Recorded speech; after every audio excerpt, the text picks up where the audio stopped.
Hello guys, नमस्कार, जोहार, आदाब, सत श्री अकाल। जंप फाइटर नंबर 1 पे आप सभी का ग्रैंड वेलकम है। हार्दिक हार्दिक स्वागत है साथियों। आज हम लोग मौर्यन एम्पायर का सबसे भीषण युद्ध, सबसे भयानक युद्ध, सबसे हिंसक युद्ध कह सकते हैं, प्राचीन भारतीय इतिहास का सबसे विध्वंसक, सबसे क्रूरता वाला युद्ध के बारे में जानेंगे। जी हाँ, अभी हम लोग मौर्यन एम्पायर के पीरियड में हैं और यहाँ पे जो सबसे बड़ा वॉर हुआ था भारतीय इतिहास में था वो था कलिंगा वॉर। तो कलिंगा वॉर के बारे में आज जानेंगे। तो सबसे पहले इस इंडियन मैप को देखिए, है ना, ये इंडिया का मैप है और यहाँ पे कलिंग कहाँ पर है ना, कलिंग आपको कहाँ पे दिख रहा है? तो देखिए कलिंगा यहाँ पर है, जो वर्तमान में उड़ीसा का क्षेत्र है। यहाँ पे आपको कलिंगा दिख रहा है। और देखिए मगध कहाँ है, ठीक है, ये है मगध, इसकी राजधानी है ये पाटलिपुत्र है। तो यानी मगध से मौर्य साम्राज्य बना, इसके इतने नजदीक में कलिंगा, जो कि स्वतंत्र और मजबूत शक्तिशाली राज्य तो था ही, साथ ही यह यहाँ पर देखिए बे ऑफ बंगाल के किनारे था। यानी ये जो इलाका था यह एक बंदरगाह था ना, पोर्ट इलाका था। यानी विदेशी व्यापार के दृष्टिकोण से दक्षिण पूर्व एशिया जो है ना, दक्षिण पूर्व एशिया से संपर्क के दृष्टिकोण से, दक्षिण पूर्व एशिया से संपर्क के दृष्टिकोण से भी ये काफी महत्वपूर्ण था, व्यापार के दृष्टिकोण से भी और सामरिक दृष्टिकोण से भी। यहाँ से विदेशी शक्तियां कलिंगा का युद्ध करके वो मगध पे अटैक कर सकती थी, है ना। यह एक प्रकार से बफर स्टेट का काम करेगा। अगर इसको कंट्रोल में ले लिया जाता, इधर से कोई भी यहाँ अटैक नहीं कर पाता। यानी विदेशी शक्तियों से बचने के लिए, अपना विदेशी व्यापार के लिए, और एक प्रकार से चुनौती भी थी। इतना विशाल मौर्य साम्राज्य के बगल में एक सिद्धि सा छोटा सा राज्य, उसको अगर चुनौती दे तो ये अशोक जैसे शासक के लिए असहनीय था। और यही हुआ, अशोक ने इस पर अटैक किया और काफी भीषण युद्ध हुआ और कह सकते हैं निर्णायक युद्ध हुआ। इसने पूरा भारतीय इतिहास को बदल दिया, है ना। जो युद्ध की नीति है उस युद्ध नीति को एक नई दिशा दे दी। इस कलिंगा वॉर के बारे में आज हम लोग पढ़ने वाले साथियों। तो चलिए ए टू जेड इस कलिंगा वॉर के बारे में जानते हैं और इसका हमने भौगोलिक मैप आपसे साझा कर लिया है। अब हम लोग समझेंगे इस युद्ध का इंट्रोडक्शन, देखेंगे और इस युद्ध में क्या क्या घटनाएं घटी, इसका क्या कारण था और इसका क्या परिणाम रहा, इन सभी चीजों पे हम लोग नजर डालेंगे, ठीक है।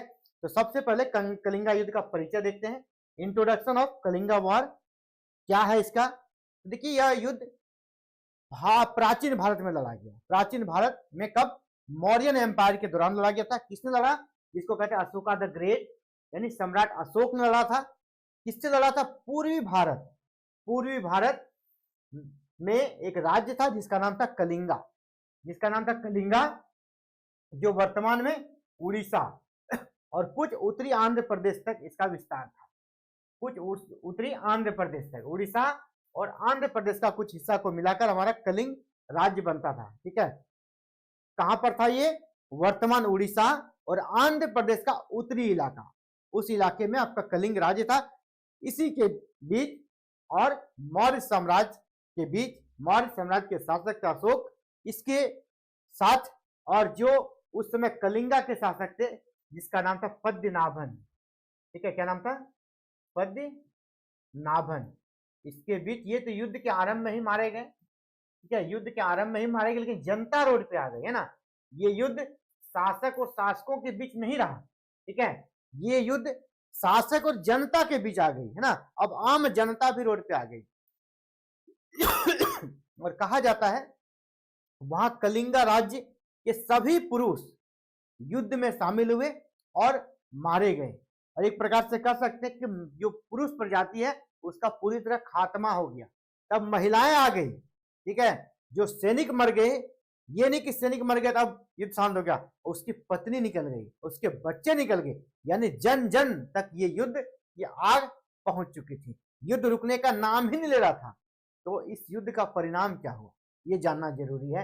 और इस युद्ध ने अशोक के जीवन में क्या परिवर्तन लाया और उससे प्राचीन भारत का इतिहास कैसे बदल गया, इन सभी मैटर्स पे बात करते हैं। तो सबसे पहले युद्ध कब हुआ था इसको देख लेते हैं। युद्ध हुआ था 261 बीसी में, 261 ईसा पूर्व में यह युद्ध हुआ था। कहाँ हुआ था? तो उड़ीसा। उड़ीसा में एक जगह है धौली, धौली के पास एक दया नदी है, इसी के किनारे यह युद्ध हुआ था। कलिंगा यानी उड़ीसा में धौली के पास एक दया नदी है उसी के किनारे यह युद्ध हुआ था। प्रतिबंधी कौन थे? एक तरफ मौर्य थे, दूसरी तरफ कलिंगा राज्य था। परिणाम क्या हुआ? मौर्य वंश की जीत हुई और कलिंगा की हार हुई। निश्चित रूप से हारना ही था, लेकिन उसने लड़ा और ऐसा लड़ा कि अशोक को सोचने पे विवश कर दिया। अगर आप ऐसे ही आगे बढ़ेंगे, ऐसे ही युद्ध नीति चलाएंगे, आपको दुनिया माफ नहीं करेगी। क्यों? क्योंकि इसका परिणाम बहुत ही भयानक था। इसके परिणाम पे हम लोग जाएंगे, तो सबसे पहले इसके कारण को जानते हैं, पॉइंट वाइज इसके कारण को देखते हैं। क्या क्या कारण था इस युद्ध का? तो देखिए, सबसे पहला जो कारण था, हमने कह दिया कि राजनीतिक था, दूसरा सामरिक था और तीसरा आर्थिक था। उसी को हम लोग इस कह सकते नोट के माध्यम से समझ सकते हैं। कलिंगा जो है ना, उस समय का एक समृद्ध समुद्री व्यापार है ना, पूरा समृद्ध था, स्वतंत्र समुद्री व्यापारिक शक्ति थी। इसका नियंत्रण रखने के लिए बंगाल की खाड़ी के व्यापार मार्ग और समुद्री रास्तों पर अधिकार करना आवश्यक था। यह मौर्य साम्राज्य के लिए रणनीतिक और आर्थिक रूप से भी महत्वपूर्ण था। यानी तीन चीजें निकल कर आ रही है। ठीक है, पहले हम लोग क्या देख रहे हैं? पहले क्या देख रहे हैं कि यह व्यापार है, यानी आर्थिक कारण था। पहला क्या हो गया? ये आर्थिक कारण था। दूसरा हम लोग क्या देख रहे हैं? इसका नियंत्रण रखने के लिए बंगाल की खाड़ी के व्यापार मार्ग यानी आर्थिक था। दूसरा मौर्य साम्राज्य का रणनीतिक या इसको सामरिक कह सकते हैं, रणनीतिक और सामरिक। यहाँ पे दोनों कारण छिपे हैं, 2+3, रणनीतिक और सामरिक दृष्टिकोण से भी यह महत्वपूर्ण था। यानी युद्ध के लिए है ना, अपने साम्राज्य को सुरक्षित रखने के लिए भी मौर्यों के लिए इसे जीतना जरूरी था। इसीलिए इस पर अशोक ने अटैक किया और उसको जिस प्रकार वो अपने उत्तराधिकार के युद्ध से वो निजात पाए और तुरंत उसने कलिंगा पर अटैक किया। यानी उसके टारगेट में कलिंगा पहले से ही था और कलिंगा पर निर्णय लेने का, उसने युद्ध करने का निर्णय लिया, जीतने का निर्णय लिया, ताकि मौर्य साम्राज्य का पहला विस्तार हो सके, व्यापारिक मार्ग सुरक्षित हो सके। कौन सा? विदेशों के साथ समुद्री व्यापार के लिए उसका जो रास्ता है वो क्लियर हो सके। राजनीतिक शक्ति और नियंत्रण बढ़े, राजनीतिक शक्ति बढ़े और नियंत्रण भी बढ़े। राजनीतिक शक्ति बोलने का मतलब है कि पहले उसका विस्तार हो गया तो राजनीतिक शक्ति बढ़ी। इसके साथ ही जब समुद्र के किनारे से विदेशी शक्तियां इस पर अटैक करेगी, है ना, इस पर अटैक करेगी, तो होगा क्या कि बीच में जो कलिंगा जैसा राज्य है वो अगर उसका सहयोग दे देता है तो मौर्यों को कंट्रोल करना दिक्कत हो जाता है। लेकिन अगर वो लास्ट तक, है ना, छोर तक, समुद्र के किनारे तक अगर मौर्यों का नियंत्रण हो जाएगा तो विदेशी शक्तियां वहां तक पहुंच ही नहीं पाएगी। समुद्र के किनारे ही जैसे पहुंचेगी उस पर कंट्रोल कर लिया जाएगा।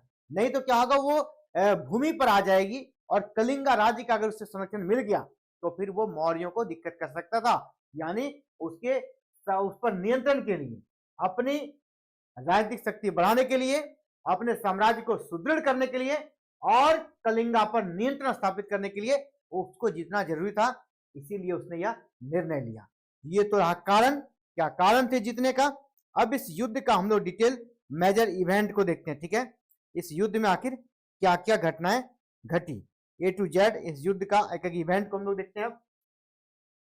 और एक चीज बता दें, इस युद्ध का जो वर्णन है ना, इस युद्ध का वर्णन बहुत विश्वसनीय है। अशोक के एक शिलालेख, अशोक का एक शिलालेख है 13वां शिलालेख।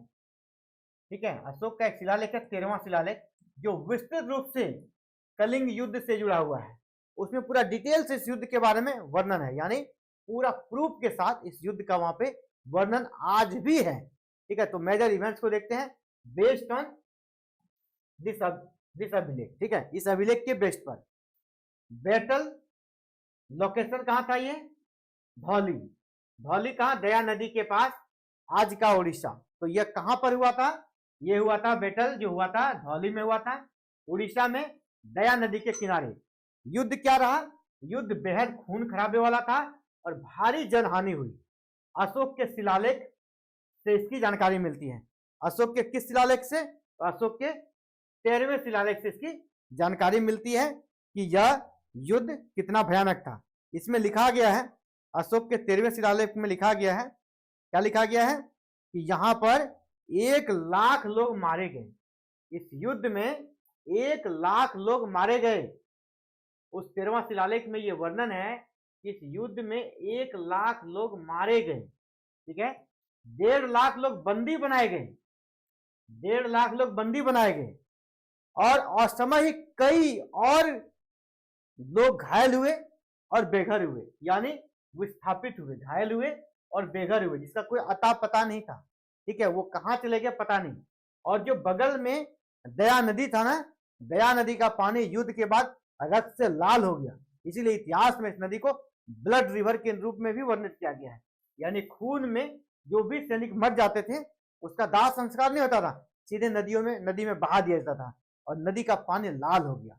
इसलिए इसका नाम हो गया ब्लड रिवर। दया नदी का नाम हो गया ब्लड रिवर। बताइए, 1,00,000 लोग अगर मर जाएंगे और उसके ब्लड, वो अगर कह सकते हैं ब्लड जाहिर है, उसको अगर नदी में फेंक दिया जाए तो नदी का पानी लाल होगा क्यों? तो वही सिचुएशन था, यानी बहुत ही ज्यादा हिंसक भयावह युद्ध था। इस युद्ध का परिणाम क्या हुआ? तो परिणाम सर्वविदित है कि मौर्यों की जीत हुई। निश्चित रूप से तो मौर्यों की जीत हुई और मौर्य साम्राज्य में इसका विलय हो गया। लेकिन युद्ध के भयंकर परिणामों ने अशोक पर गहरा प्रभाव डाला। अशोक का हृदय परिवर्तन हो गया। अब वो युद्ध नीति नहीं बल्कि धम्म नीति की ओर जाने लगी। धम्म नीति यानी किसी को हम अपने विचार से जीत लेंगे, अपने संस्कार से जीत लेंगे, युद्ध नहीं करेंगे, क्योंकि उसका हृदय भी द्रवित हो उठा और अशोक अब बौद्ध धर्म की ओर अग्रसर हो चला। उसने बौद्ध धर्म का प्रमुख सिद्धांत अहिंसा, और उसने हिंसा का मार्ग छोड़कर अहिंसा का मार्ग चुना और धर्म की नीति अपना ली। अहिंसा और धर्म का रास्ता अपना, ये बड़ा परिणाम है अशोक के लिए नहीं, मौर्य साम्राज्य के लिए नहीं, बल्कि प्राचीन भारतीय इतिहास के दृष्टिकोण से भी ये बड़ा परिणाम है। क्योंकि कलिंगा को जिस प्रकार अशोक ने जीता, जिस प्रकार अगर वो चाहते तो और भी पूरे भारत में, दक्षिण भारत हो, है ना, या फिर विदेश में आसपास में जो कोई देश है वहां तक वो जा सकते थे, लेकिन उसने उस रास्ते को नहीं चुना। उसने अब क्या किया? सॉफ्ट पावर बनने का प्रयास किया, सांस्कृतिक विजय प्राप्त करने का प्रयास किया, धर्म की नीति के माध्यम से जीतने का प्रयास किया, अपने विचारों को श्रेष्ठ बनाने का प्रयास किया, न कि हिंसा के माध्यम से किसी को डराकर, किसी को धमकाकर, किसी को मार पीट कर अपने अधीन करेंगे। अब उसने पूरा अपना रास्ता ही बदल दिया, यानी अहिंसा और धर्म के माध्यम से मार्ग को उसने अपना लिया और मौर्य साम्राज्य के इसके बाद उसने कोई विस्तार नहीं किया।